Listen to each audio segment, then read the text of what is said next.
को अपने मंगेतर रॉकी के कत्ल के इल्जाम में गिरफ्तार किया जाता है। रॉकी की मृत्यु उस विष भरे इंजेक्शन के कारण हुई थी। भूषण जी वहाँ से बड़ी मात्रा में प्रोसीडिन विष बाहर लेकर आए थे। मैं ही फैक्ट्री की लैब से वो प्रोसीडिन लेकर आया था। बाप बेटी ने दोनों ने मिलकर खून किया है योर ऑनर। आज अदालत में तूने कथन दी कि तूने अपने कार्यालय से वो प्रोसीडिन चुराया था। मैंने अदालत में जो माना वो माना, तुझसे वो बात छुपाई, लेकिन उसके पीछे एक बहुत बड़ा कारण था। पार्टी वाली रात दीपा गुस्से में मेरी गन लेकर रॉकी को मारने गई थी। साहब वो दीपा बेबी। क्या हुआ दीपा को? वो आपकी रिवॉल्वर लेकर गई है रॉकी बाबा से मिलने। वो बहुत गुस्से में थी और उनका फोन भी बंद है। मुझे दीपा को रोकना था।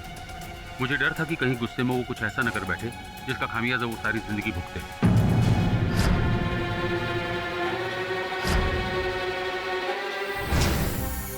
मैं मानता हूं दीपा को गुस्सा बहुत आता है, लेकिन वो पागल नहीं है कि गुस्से में किसी की जान ले ले। दीपा ने रॉकी को नहीं मारा। मैं अपनी बेटी की कसम खाकर कहता हूं, यही सच है।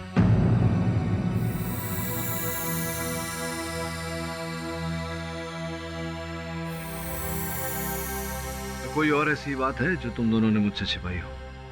जी सर, एक बात और है जो मैंने आपसे छिपाई। नॉर्मली क्या होता है योर ऑनर के एक बाप जो होता है अपने बच्चों को अच्छे संस्कार देता है, अच्छे लक्षण देता है। ये अजीब किस्म के पिता हैं। इन्होंने अपनी बच्ची को क्या दिया? जहर, वो भी किसी को मारने के लिए। मेरी बेटी इनोसेंट है। अच्छा, आपकी बेटी इनोसेंट है, आप भी इनोसेंट है, तो कल्प्रिट कौन है? मैं। योर ऑनर, इन्होंने अपनी ही फैक्ट्री से प्रोसीडिन नाम का जहर बाहर निकाला, आउटवर्ड रजिस्टर में एंट्री किए बगैर। और इनकी बेटी अपने मंगेतर को मारने के लिए पिताजी की बंदूक चुराती है। कोई चुराता है, कोई मर्डर करता है, कोई साजिश करता है, क्या मतलब? What type of objection your honour. Prosecution बिना किसी आधार के भूषण साहब पर हत्या और चोरी का आरोप लगा रहा है। लेकिन कत्ल की साजिश में तो शामिल थे ना? चलिए, ये आप किस बिना पर कह रहे हैं? मैं अभी प्रूव करता हूँ योर ऑनर, अभी प्रूव करता हूँ मैं। भूषण जी, ये फैक्ट्री आपकी है? जी। इस फैक्ट्री की जो सिक्योरिटी है वो आपने डिजाइन की? जी हाँ। तो फिर अपनी ही फैक्ट्री में अपनी ही सिक्योरिटी को डॉज करके आप वो प्रोसीडिन जहर बाहर निकालते हैं विदाउट एंट्री, क्यों? अपनी बेटी के लिए। वही तो मैं कह रहा हूँ। इन्होंने जहर निकाला, अपनी बेटी को दिया और बेटी ने हत्या कर दी। साबित होता है कि खून की साजिश में आप शामिल हैं। इसमें कोई साजिश नहीं है। अगर मैं उस जहर को बाहर ले जाने की रिपोर्ट लैब में लिखवाता तो लैब से बाहर नहीं जा पाता, और उस जहर की जरूरत मेरी बेटी को थी अपने एक्सपेरिमेंट्स के लिए। चलो, आपकी बात मान लेते हैं। आपने एक्सपेरिमेंट के लिए अगर जहर दिया दीपा को, तो वो जहर दीपा की लैब में होना चाहिए, है ना? होना चाहिए ना? वो अब मेरी लैब में नहीं है।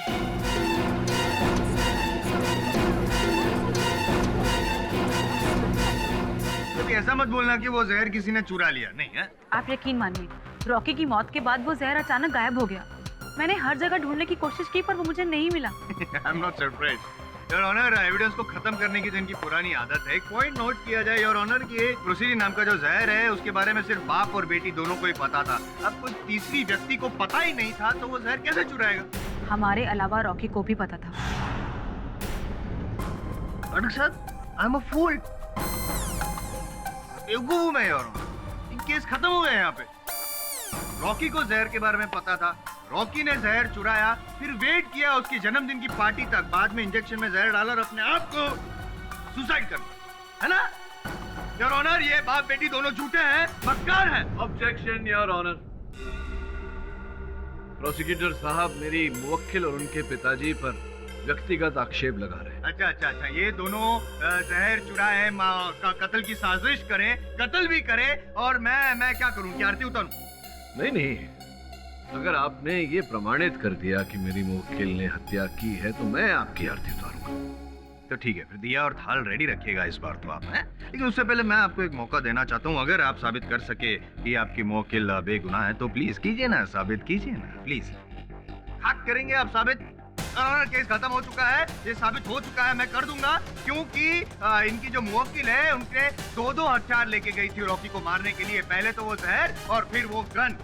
समझाइए ना कि अगर कोई व्यक्ति किसी की हत्या लाइसेंस्ड गन से करना चाहता हो तो वो साथ में विष क्यों लेकर जाएगा? है ना, प्लान ए अगर फेल हो जाए तो प्लान बी। अच्छा, अटक साहब, आप सही सीखा है मैंने कि बिना मतलब के दलील नहीं करनी चाहिए।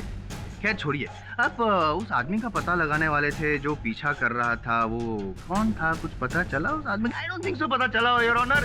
जसवंत साहब, क्या है, किसी व्यक्ति की समझदारी अधिक बोलने से नहीं, उसके उचित बोलने से समझ में आती है, समझे?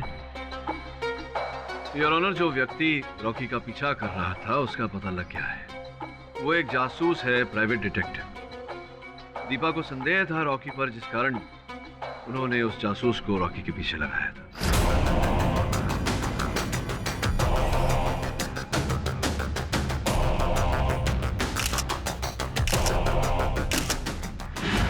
मंजरी जी, आपने अपने पिछले कथन में बोला था कि आपके और रॉकी के बीच केवल मित्रता थी और कुछ नहीं। जी, मैंने सच ही बोला था। किंतु अभी अभी जो चित्र मैंने न्यायाधीश महोदय को दिए वो तो कुछ और ही बोल रहे हैं।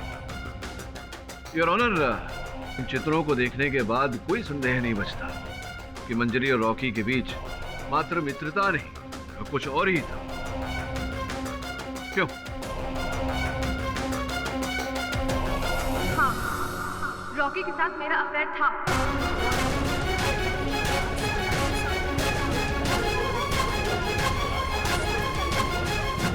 इस औरत ने मेरी जिंदगी बर्बाद करके रख दी। तू रॉकी को मुझसे छीनना चाहती थी ना? रॉकी चला गया, अब तो मैं तुझे नहीं छोड़ूंगी, तुझे मार डालूंगी। तुझे नहीं छोड़ूंगी मैं मार डालूंगी। तूने मारा मेरे पति को ना, टांगे तोड़ डालूंगी तेरी मैं। तूने मारा मेरे पति को।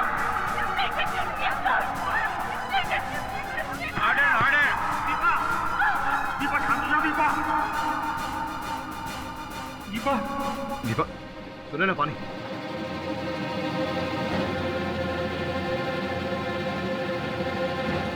दीपा, दीपा, दीपा।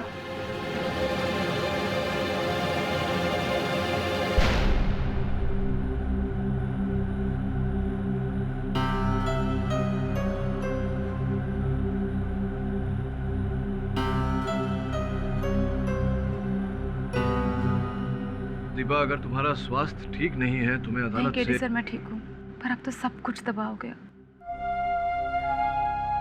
पापा मुझे कहते थे कि रॉकी से हमेशा दूर रहे, पर मेरा मन मान ही नहीं रहा था। मुझे पता था, विश्वास था कि शायद मेरा प्यार रॉकी को सच्चे प्यार करने पे मजबूर कर देगा, पर नहीं। जब से ये मंजरी आई सब कुछ बदलने लगा था, सब कुछ। योर ऑनर, मेरी दलील का आधार ये है कि दीपा ने रॉकी को वो इंजेक्शन नहीं दिया था। अपनी बात प्रमाणित करने के लिए मैं दास साहब को एक बार फिर से कटघरे में बुलाने की अनुमति चाहता हूँ। अनुमति है। तुमको क्या लगता है तुम मुझे जेल भेजोगे और मैं तुम्हारे सवाल का जवाब दूंगा? मैं क्या तुमको इतना बेवकूफ दिखता हूँ? अब क्या करें दास साहब, अदालत का कार्य यही है, अपराध करने पर दंड दिया जाता है। और मुझे पूरा विश्वास है कि आप मूर्ख नहीं हैं, और यह भी विश्वास है कि आप बहुत ही स्वामी भक्त नौकर थे, इसीलिए आपसे प्रश्न कर रहा हूँ। मैं जो भी था, मगर तुम्हारे सवाल का जवाब नहीं दूंगा।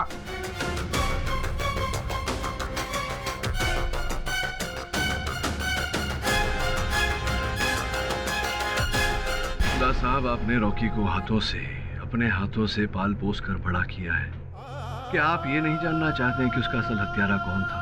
उसकी आत्मा को शांति दिलाना नहीं चाहते? उसकी आत्मा भटक रही होगी, और जब तक ये पता नहीं चल जाता कि असल हत्यारा कौन है, उसकी आत्मा भटकती रहेगी। दास साहब, सोच कर देखिए।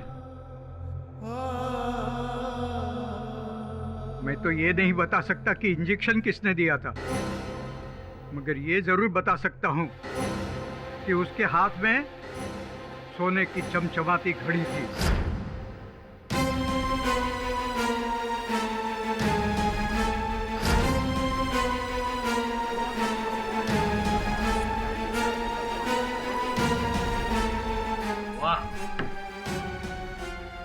साहब, मेरी याददाश्त है आपने ही शायद वो पिछली कोर्ट में ये प्रूव किया था कि दास जी को नाइट ब्लाइंडनेस की बीमारी है, कुछ रोशनी वगैरह कम करवा दी थी और ये साबित किया था कि इनको अंधेरे में कम दिखता है। तो सीख रहे हैं आप जायसवाल साहब, सीख रहे हैं।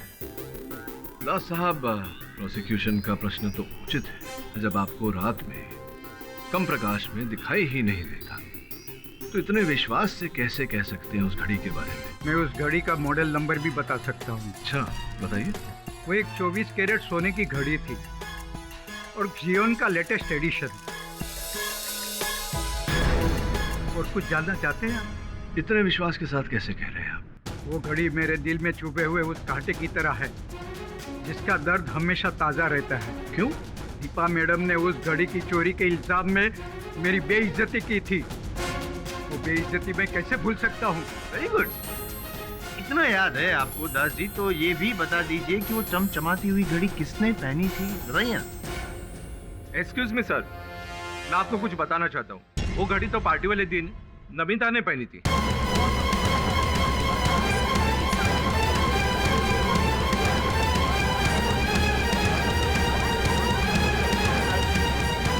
Order order. मुझे अच्छी तरह से याद है कि नमिता ने वो घड़ी मुझे दिखाई थी। जी हाँ, मैंने ही रॉकी को इंजेक्शन दिया था।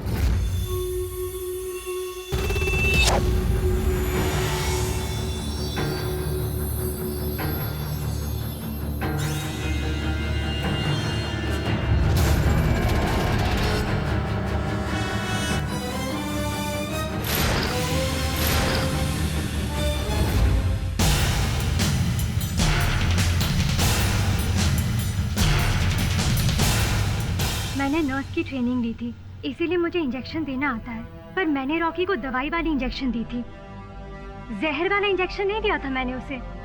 ये तो आगे जाके पता चलेगा। वो इंजेक्शन सिरिंज जिससे आपने इंजेक्शन दिया था वो कहाँ है? उसको मैंने जला दिया था। पहले तो मैंने उसे डस्टबिन में फेंक दिया था, पर फिर जब मैंने देखा कि रॉकी केक काटने के बाद बेहोश हो गया है, मैं बहुत डर गई थी। इसीलिए उसके बाद चुपचाप बिना किसी को कुछ बोले मैंने सिरिंज को डस्टबिन से उठाकर अपने पर्स में रख लिया।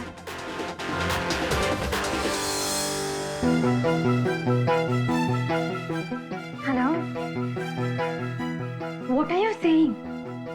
जहर इंजेक्शन से? ओह माय गॉड, अब क्या होगा? क्या दीपा को अरेस्ट पे कर लिया?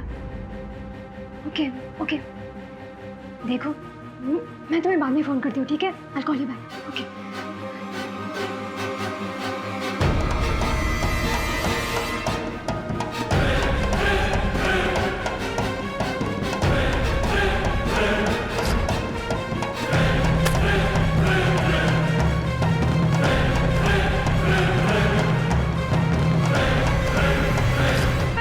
पर मैंने रॉकी को नहीं मारा। अरे मैं तो उसे इंजेक्शन तक नहीं देना चाहती थी। अच्छा, देना नहीं चाहती थी आप, फिर भी आपने दिया। ऐसा क्यों किया आपने? क्योंकि उसने मुझे बोला था ऐसे करने के लिए। अरे उसने किसने?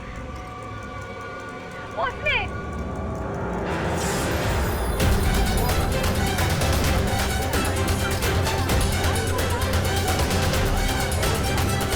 Order order. क्या ऐसा ही हुआ था सिद्धार्थ साहब? आपके बोलने पर नमिता ने रॉकी को इंजेक्शन दिया था? जहाँ तक मुझे याद है मैंने ऐसा नहीं बोला। झूठ बोल रहा है ये। इसी ने मुझसे कहा था कि वो पार्टी में बिजी है और सिरिंज और दवाई दोनों इसी ने मुझे दिया था। मुझे ऐसा कुछ भी याद नहीं था। योर ऑनर, मुझे लग रहा है कि इनकी स्मृति क्षीण हो गई है। इन्हें याद दिलाने के लिए मैं एक बार फिर दास साहब को कटघरे में बुलाने की अनुमति चाहता हूँ। अनुमति है। दास साहब, ये रॉकी को इंजेक्शन देने का कार्य ये किसका था? सिद्धार्थ का? जी हाँ साहब। फिर क्यों ऐसा कि पार्टी वाले दिन सिद्धार्थ ने रॉकी को इंजेक्शन नहीं दिया? अरे साहब, पार्टी के 10-15 दिन पहले से ही उन्होंने इंजेक्शन देना बंद किया था। जब रॉकी बाबा को जरूरत पड़ती थी तो वो कंपाउंडर को बुला लेते थे, या तो फिर दीपा मैडम उन्हें इंजेक्शन देती थी। क्यों, इसके पीछे क्या कारण है दास साहब, जबकि इतने लंबे समय से रॉकी सिद्धार्थ के हाथों से इंजेक्शन ले रहा था, फिर क्यों अचानक बंद कर दिया? सही कारण का पता तो नहीं है साहब, लेकिन रॉकी बाबा उन्हें अपने से दूर रखने लगे थे और एक बार दोनों में खूब लड़ाई हुई थी और उस लड़ाई के बाद रॉकी बाबा ने सिद्धार्थ से इंजेक्शन लेना ही बंद कर दिया था। अर्थात जिस दिन रॉकी साहब की मृत्यु हुई उसके 10-15 दिन पहले से उन्होंने सिद्धार्थ के हाथों से इंजेक्शन लेना बंद कर बहुत ही विचित्र बात है ये। इसमें विचित्र बात क्या है? वो बर्तन साथ में रहेंगे तो खटकेंगे। सो जायसवाल साहब, यही कष्ट है आप में कि बर्तन आपस में टकराते हुए खटकते हुए तो दिखते हैं आपको, लेकिन उनकी खनक आपको सुनाई नहीं देती। सुनिए, सुनाता हूं मैं। दास साहब कह रहे हैं कि 10-15 दिन पहले दोनों के बीच लड़ाई हुई थी और रॉकी ने सिद्धार्थ से बात करना बंद कर दिया था, सिद्धार्थ के हाथों से इंजेक्शन लेना छोड़ दिया था और सिद्धार्थ अपने कथन में कह चुका है कि पार्टी के दिन वो पार्टी के आयोजन में लगा हुआ था, देखरेख में लगा हुआ था, इस कारण उसने रॉकी को इंजेक्शन नहीं दिया। और सबसे विचित्र बात यह है योर ऑनर, सिद्धार्थ का बैंक अकाउंट स्टेटमेंट। सिद्धार्थ साहब, ये आप दोनों के बीच में अनबन हुई, फिर भी भारी मात्रा में रॉकी साहब आपके खाते में रुपए जमा करा रहे थे, क्या रहस्य है जरा बताइए ना न्यायाधीश महोदय को। अच्छा, नहीं बताएंगे योर ऑनर। किसी व्यक्ति की दूसरे व्यक्ति से अनबन हो गई हो तो स्पष्ट बात है कि वो उसे रुपए नहीं देगा। अब रॉकी और सिद्धार्थ जी के बीच में अनबन हुई थी, किंतु फिर भी रॉकी साहब सिद्धार्थ जी के खाते में भारी मात्रा में रकम जमा करवा रहे थे। ऐसा तो तभी होता है जब रुपए देने वाले पर किसी प्रकार का दबाव डाला गया हो, उदाहरण के रूप में ब्लैकमेल।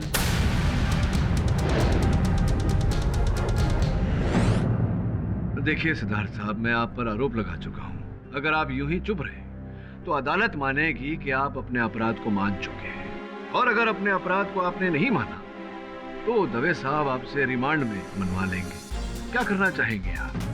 उस जैसे घटिया इंसान से मैंने कुछ पैसे ले भी लिए तो क्या मुसीबत आ गई? रॉकी मॉडल्स को काम दिलाने के बहाने उनको एक्सप्लॉइट करता था।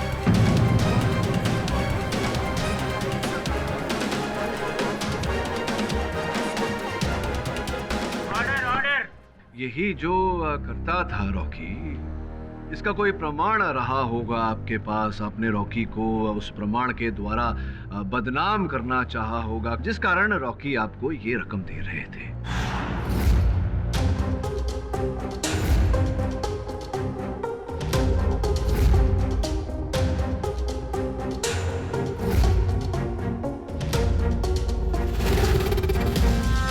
तो बताइए कि आपके बोलने पर नमिता ने रॉकी को वो इंजेक्शन दिया था।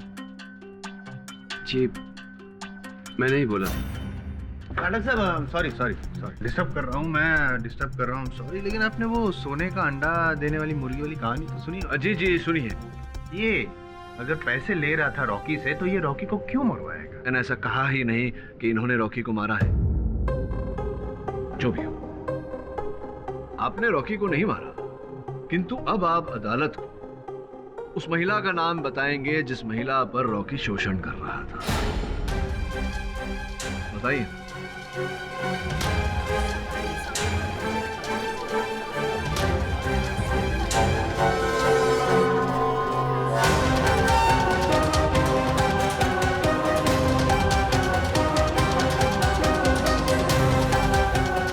मैंने कुछ नहीं किया मैंने। सबूत मिटाने और यहाँ से पलन होने के अतिरिक्त आपने और कुछ नहीं किया। एक बात बताओ, एक ऐसा व्यक्ति जो आप पर शोषण चला रहा था, आप वहाँ उसका जन्मदिन मनाने उसके जलसे पर क्यों चली गई? क्योंकि मेरे पास और कोई ऑप्शन नहीं था। फैशन वर्ल्ड में रॉकी का बहुत बड़ा नाम था। उसकी मर्जी के खिलाफ मैं नहीं जा सकती थी, इसलिए जब उसने मुझे अपने पार्टी पे बुलाया मुझे जाना पड़ा। पार्टी में बुलाया और आप चली गई। वहां जाकर आपने सोचा कि चलिए इस कहानी का दी एंड ही कर देते हैं। क्यों? मैंने रॉकी को नहीं मारा। सॉरी सॉरी सॉरी, मैं बार बार डिस्टर्ब कर रहा हूँ आपको पाठक साहब, सॉरी, लेकिन जिस तरह से गलत किरदार पर अगर फिल्म का दी एंड हो तो फिल्म फ्लॉप हो जाती, प्रोड्यूसर पैसे हार जाता है। नहीं, उसी तरह अगर आप गलत व्यक्ति पे अगर इस केस का दी एंड करेंगे तो आप केस हार जाएंगे। I'm concerned about it.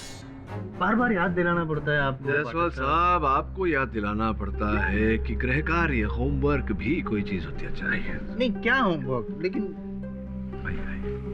Deepa जी ये बताइए कि क्या ये बात सत्य है कि आप और नमिता जी एक ही विद्यालय में पढ़ते थे?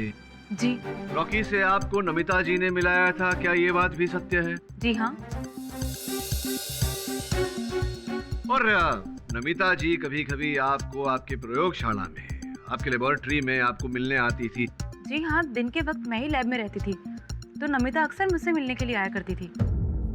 और आप जो रिसर्च कर रही थी, अपने शोध का फल आप जिन कागजात पर लिखती थी वो वहीं ऐसे ही रखे हुए रहते थे, कोई भी उन्हें पढ़ सकता था?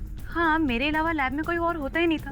धन्यवाद। अब मिस्टर जायसवाल ने मुंडी हिलाना बंद कीजिए, आप पूरी तरह समझे नहीं। मैं ये कहना चाह रहा था कि क्या इस बात की संभावना है कि नमिता जी ने प्रयोगशाला में पड़े हुए कागजात को देखा हो, और पढ़ी लिखी लड़की है ये, एक ही विद्यालय में दोनों पढ़े हैं, इन्हें पता चल गया हो कि प्रोसीडेंट क्या होता है, और वो जो बोतल इनकी प्रयोगशाला से चोरी हुई थी वो इन्होंने ही चोरी की हो, उसे चोरी करके फिर रॉकी को इंजेक्शन दिया हो और उसे मारा हो। संभावना है या नहीं? माफ कीजिएगा पाठक साहब, लेकिन आप अपनी क्लाइंट को बचाने के लिए बेचारी निर्दोष नमिता पर झूठा आरोप लगा रहे हैं। देखिए जायसवाल साहब, मैं जानता हूं कि आप प्रोसिक्यूटर हैं और आपका कार्य है, आपका उत्तरदायित्व है दीपा को हत्यारिन घोषित करना, लेकिन कह देने से नहीं होता, प्रमाणित करना पड़ता है। समय हो गया, अगली सुनवाई में प्रयत्न कीजिएगा। ये अदालत अगली तारीख तक के लिए मुलतवी की जाती है।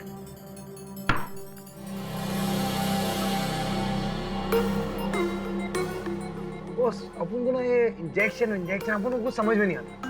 अरे किसी को जहर दे के मारने का तो खाने में डाल के मारो ना। अपन को तो बहुत यही लगता है कि उस आदमी ने ना खाने में जहर मिलाया रहेगा। हाँ, लेकिन जहर पेट में नहीं मिला है, खून में मिला है। लो भगवान, लाइट चलेगा। मैं लेकर आता हूँ कैंडल। मैं ला रही। अरे अपन ला रहे ना। अरे बस अपन को ना ये छोकरी वोकरी लोग पसंद नहीं, काम पे नहीं रखने का इन लोग को। अच्छा, लड़कियां पसंद नहीं है तुझे?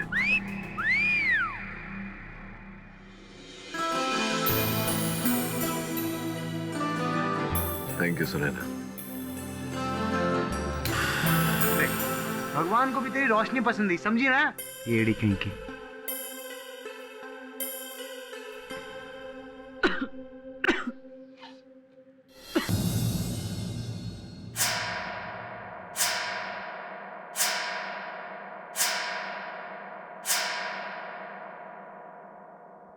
आप कौन हो? मैं केडी बाठक हूँ। तुम कौन हो? मैं मोंटी। मोंटी, कौन से स्कूल में जाते हो तुम? मैं तो स्कूल जाता ही नहीं हूँ। क्यों? स्कूल क्यों नहीं जाते? 6 महीने से मेरी तबीयत बहुत खराब थी। क्यों? इतने लंबे समय से क्या हो गया था तुम्हें? पता नहीं, मेरा खून गंदा हो गया था। खून गंदा हो गया था? कोई बात नहीं, अब तो तुम ठीक हो। मैं मम्मी पापा से कहूंगा कि कल से तुम्हें स्कूल भेजे। ओके? मम्मी हमको कब की छोड़कर चली गई। मम्मी? केडी साहब आप? मोंटी अंदर जाओ। डॉक्टर साहब कैसे हैं आप? बस बढ़िया हूँ सर। कुछ पूछने आया था आपसे। बैठिए सर। Thank you. डॉक्टर साहब, आप टॉक्सोलॉजी विशेषज्ञ हैं, एक्सपर्ट हैं, तो मैं आपसे ये पूछने आया था कि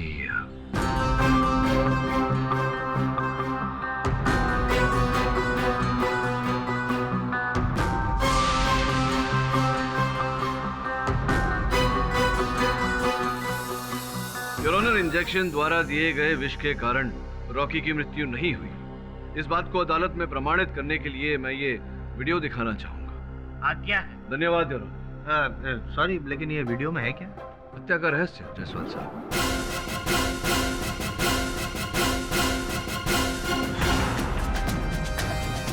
ये देखिए, जैसे ही मोमबत्ती बुझाई, उस धुएं के कारण, धुएं को सूंघने के कारण ये मूर्छित हो गए।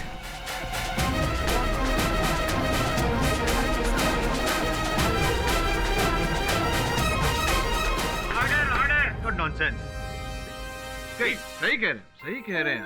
धुएं से किसी व्यक्ति की मृत्यु नहीं हो सकती, लेकिन धुआं अगर प्रोसीडिन जहर के कारण उठा हो और उस धुएं को कोई सूंघ ले, तब तो व्यक्ति के मरने के आसार हैं।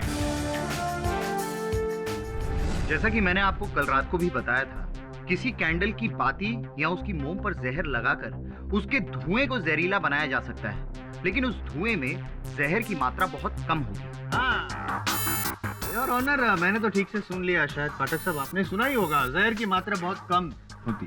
पोस्टमार्टम रिपोर्ट में भी यही लिखा था जायसवाल साहब कि रॉकी के मृत शरीर के पोस्टमार्टम पर यह पाया गया कि प्रोसीडिन की मात्रा बहुत कम थी। बराबर, लेकिन पोस्टमार्टम रिपोर्ट में कहीं ये नहीं लिखा है कि रॉकी के लंग्स में जहर मिला और जब हम ऐसा धुआं सूंघते हैं तो सीधा लंग्स में जाता है? ठीक उसी प्रकार से जायसवाल साहब, जैसे व्यक्ति कोई सिगरेट पीता है और सिगरेट का निकोटीन पहले फेफड़ों में जाता है और फेफड़ों द्वारा लहू में फैल जाता है, ठीक उसी प्रकार से मोमबत्ती से निकला धुआं जिसमें प्रोसीडिन मिला हुआ था, वो पहले रॉकी साहब की फेफड़ों में गया और जब उन्हें अस्पताल ले जाया जा रहा था, उस समय में वो विष उनके रक्त में फैल गया, जिसके कारण बारी बारी उनके ऑर्गन्स फेल होते रहे।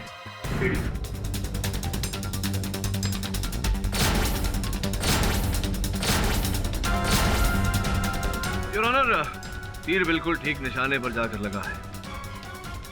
ये रही वो मोमबत्ती जो रॉकी के जन्मदिन के केक पर लगाई गई थी, और ये रही इसकी फोरेंसिक रिपोर्ट। योर ऑनर, प्रश्न ये उठता है कि रॉकी के जन्मदिन के केक पर ये मोमबत्ती किसने लगाई? मैं अगर सही समझ रहा हूँ तो आपका ये कहना है कि ये कैंडल ही मर्डर वेपन है। अब फोरेंसिक के रिपोर्ट के बाद ये पूछना आवश्यक है। गलती हो गई, गलत सवाल पूछ रहा, सही सवाल पूछना है आपसे। ये बताइए ना कि ये कैंडल आपको कहाँ से मिली? ये मुझे दास साहब ने दी। योर ऑनर, दास साहब वाकई स्वामी भक्त सेवक हैं। हर साल रॉकी के जन्मदिन की मोमबत्ती वो अपने पास रखते थे स्मृति के रूप में।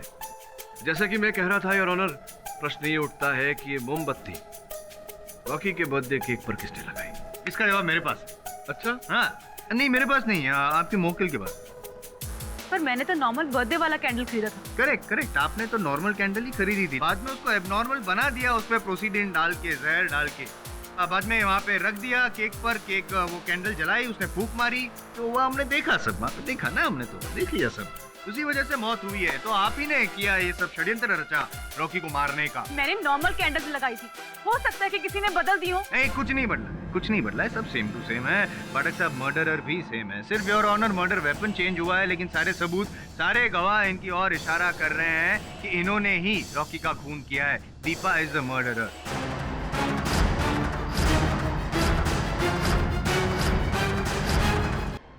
आपको कुछ कहना है? जी योर ऑनर, कहने को तो बहुत कुछ है, किंतु लंच टाइम में केवल 2 मिनट बचे हैं, तो मैं चाहूंगा कि मध्यांतर के बाद मैं अपनी दलील रखूं। सर, मैं सच बोल रही हूँ। मैं पापा की गन लेकर जरूर गई थी, पर उसके बाद रॉकी और मेरे बीच सब कुछ ठीक हो गया था। बाद में रॉकी से मेरी नाराजगी दूर हो गई थी।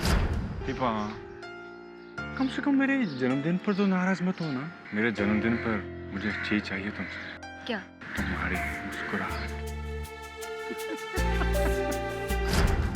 रॉकी ने मुझे केक शॉप से कैंडल लाने के लिए भेजा था, क्योंकि केक ऑलरेडी घर पे पड़ा था और मैं कैंडल्स लेने के लिए गई थी और वहाँ से सीधा बर्थडे पार्टी पर बर्थडे पार्टी पे मैंने देखा कि रॉकी बहुत लड़कियों से इंटीमेट हो रहा था। मेरा बहुत मूड खराब हुआ, इसीलिए बर्थडे पार्टी ना खराब हो, मैं एक कोने में जाके खड़ी हो गई।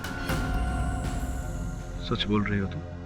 सर, मेरे पास छिपाने के लिए और कुछ भी नहीं बचा सिवाय उस दर्द के जो मुझे रॉकी की धोखेबाजी से मिला है।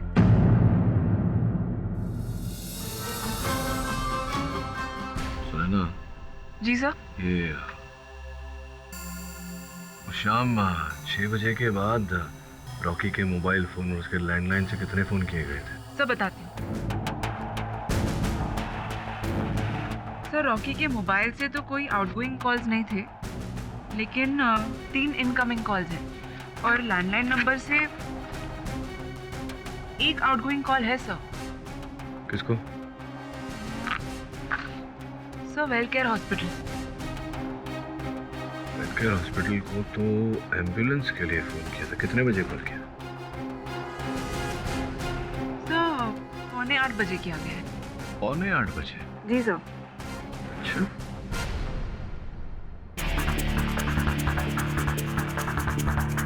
लेकिन यहाँ रॉकी केक काट रहा है और पीछे घड़ी में 8 बज रहे हैं।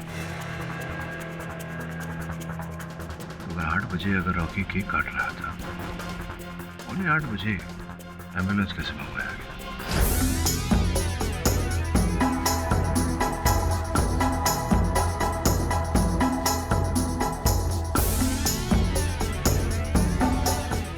हाँ गेट बॉस, अपन ने इधर हॉस्पिटल में सबसे पूछा लेकिन कोई बताने को तैयार ही नहीं है।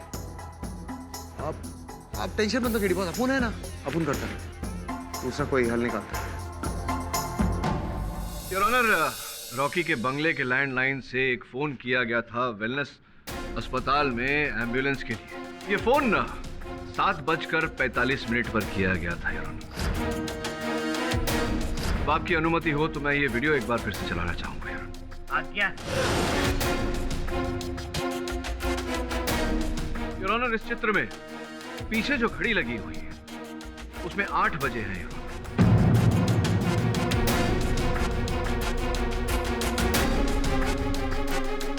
इसका अर्थ ये हुआ कि वो बेहोश हुए उससे 15 मिनट पहले किसी ने एम्बुलेंस मंगवा ली थी, जिसका अर्थ ये होता है कि वो व्यक्ति रॉकी को बचाना चाहता। अच्छा, मतलब उस व्यक्ति को पता था पहले से ही कि रॉकी को वो प्रोसीडिन नाम का जहर देके मारने वाला है। तभी तो उस व्यक्ति ने एम्बुलेंस मंगवाया है।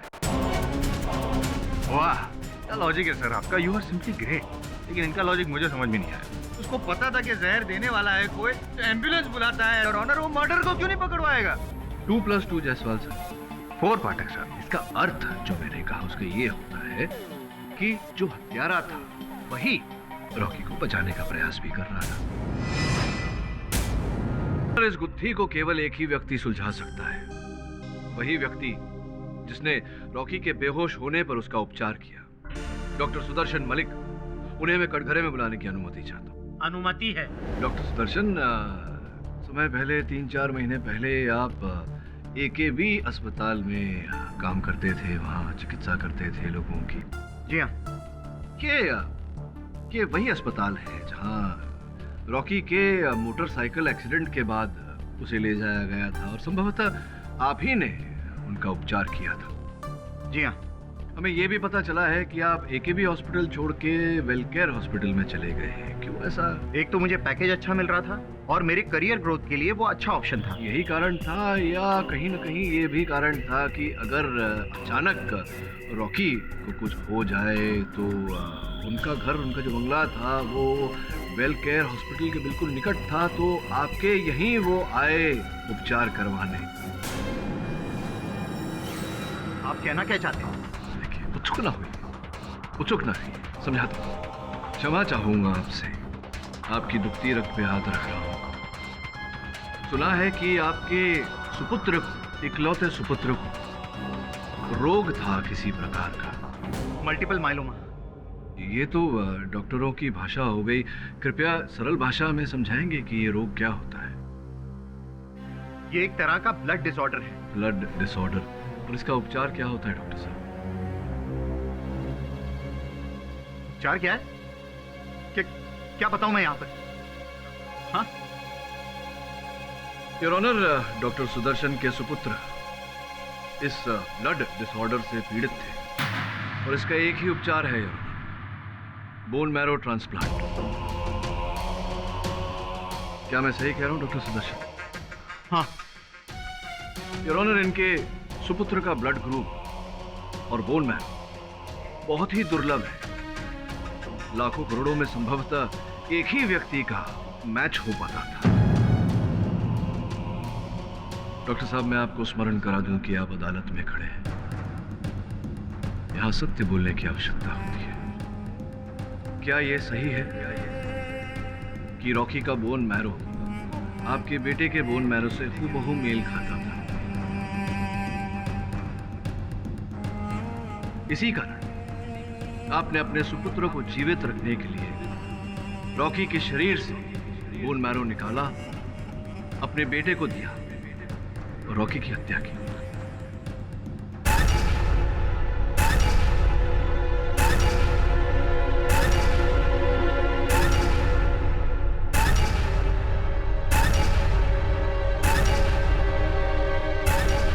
आज से कुछ 3 महीने पहले रॉकी का एक बाइक एक्सीडेंट हुआ था और गंभीर हालत में उसे मेरे पास लाया गया था।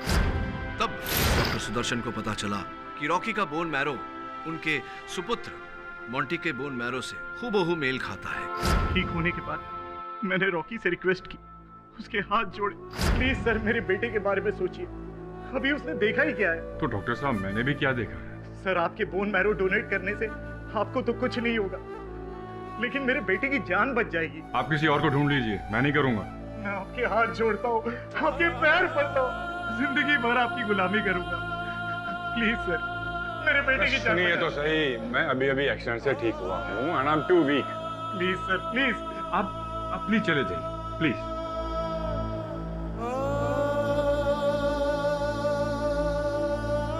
मेरे बेटे को बोन मैरो की सख्त जरूरत थी और सिर्फ कोई एक डोनर था, उसी के बोन मैरो से मेरे बच्चे की जान बच सकती थी।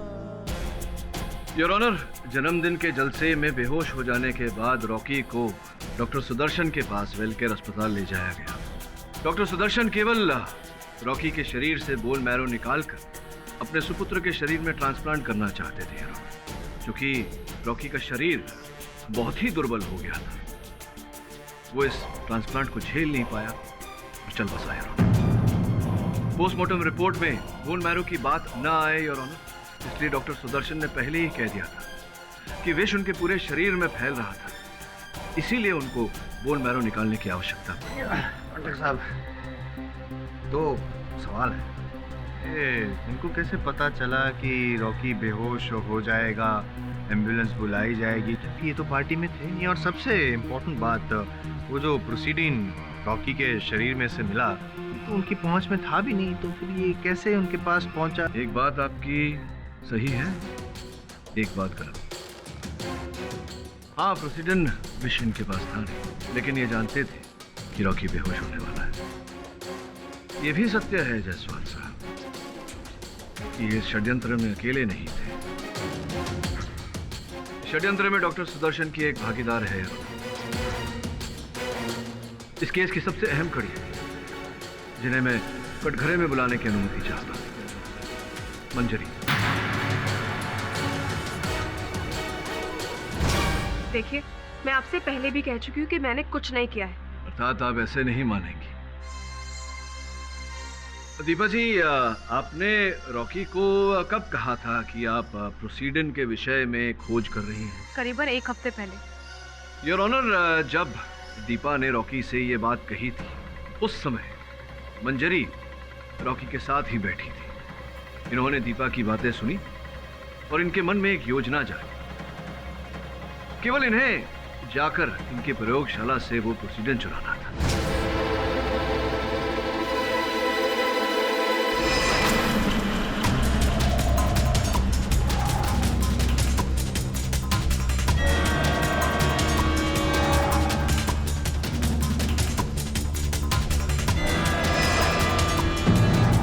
प्रोसीडन विष हाथ में आते ही इन्होंने वो विष डॉक्टर सुदर्शन को दिया। डॉक्टर सुदर्शन ने वो विष मोमबत्ती की उस बाती में मिलाया, कम मात्रा में, ताकि रॉकी केवल बेहोश हो। और फिर मंजरी जी, अस्पताल जो फोन गया था 7:45 पर, वो फोन भी तो आप ही ने किया था। Hello, वेलकेयर hospital? एम्बुलेंस चाहिए, पता बताइए। Happy birthday Rocky.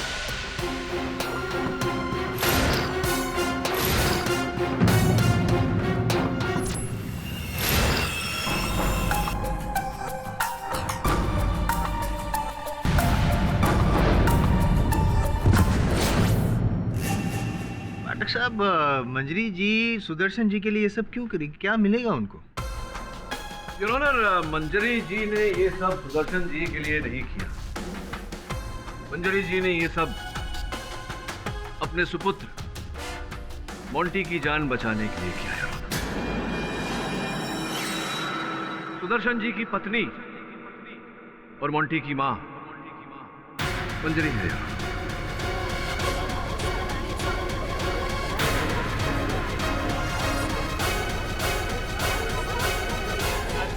Your honour, जब इन्हें पता चला कि इनके सुपुत्र की जान बचाने के लिए बोन मैरो की आवश्यकता है, तभी इनके मन में ये योजना बनी। इन्होंने डॉक्टर सुदर्शन की पत्नी होने का और मोंटी की मां होने का हर साक्ष्य मिटा दिया, जैसे कि पासपोर्ट, ड्राइविंग लाइसेंस, इनके विद्यालय के प्रमाण पत्र इत्यादि इत्यादि सब जलाकर राख कर दिए। किंतु केवल एक पत्र चूक गया है। डॉक्टर सुदर्शन के साथ इनका विवाह पत्र। मंजरी जी, ये सब किया आपने। मॉडल बनकर रॉकी के पास गई। मैं जानता हूं कि एक मां के लिए उसकी संतान की जान से अधिक आवश्यक, अधिक महत्वपूर्ण और कुछ नहीं, लेकिन किसी की जान लेकर अपने संतान को बचाना। क्या कहना चाहती है आप? हाँ, किया मैंने ये सब। रॉकी इंसान नहीं, जानवर था। एक नंबर का घटिया इंसान था वो। बस लोगों को यूज करना आता था उसे, और कुछ नहीं आता था। एक औरत की सबसे बड़ी अमानत होती है उसकी इज्जत। और मैंने क्या किया? अपने बेटे की जान बचाने के लिए उसे दांव पर लगा दिया। मैं किसी भी हाल में अपने बेटे की जान बचाना चाहती थी, इसीलिए मैं रॉकी के पास गई और उससे प्यार का झूठा नाटक किया। सुदर्शन ने मुझे कहा था कि मैं रॉकी के आसपास रहूं, ताकि कभी ना कभी मुझे मौका मिल जाए। और प्लान के मुताबिक मुझे मौका मिला भी। अगर दीपा बेहोश नहीं होती तो अब क्या करती? कुछ भी करती, लेकिन जहर जरूर चुराती। मेरे बेटे की जिंदगी का सवाल था। जज साहब, हमारे लिए हमारे मोंटी की जान बचाना सबसे जरूरी था। आप अदालत हमें जो भी सजा दे हमें मंजूर है। हमारा बेटा तो बच गया ना। योर ऑनर, डिफेंस ये प्रमाणित कर चुका है कि दीपा ने ये हत्या नहीं की। डिफेंस ये भी प्रमाणित कर चुका है कि मंजरी ने अपने पति डॉक्टर सुदर्शन के साथ मिलकर ये कांड किया। अपने दलील के अंत में डिफेंस एक और बात स्पष्ट करना चाहेगा योर ऑनर, कि डॉक्टर सुदर्शन और मंजरी का उद्देश्य कभी रॉकी को मारना नहीं था, केवल अपने सुपुत्र मोंटी को बचाना था योर ऑनर। हाँ, ये बात और है कि शारीरिक दुर्बलता के कारण रॉकी की मृत्यु हो गई। योर ऑनर, न्याय में कहा जाता है कि भले ही 100 दोषी छूट जाए, किसी निर्दोष को सजा नहीं होनी चाहिए। जो सुपुत्र की जान इन्होंने बचाई है उसकी कोई भूल नहीं है योर ऑनर। बिना माता पिता के मैं चाहता हूं कि इन बातों को नजर में रखकर अदालत अपना निर्णय सुनाए। The defence rest your honour. ये अदालत रॉकी की हत्या के जुर्म में डॉक्टर सुदर्शन और मंजरी को गिरफ्तार कर उन पर केस चलाने का हुक्म देती है और मिस दीपा पंडित को बाइज्जत बरी करती है। The case is closed.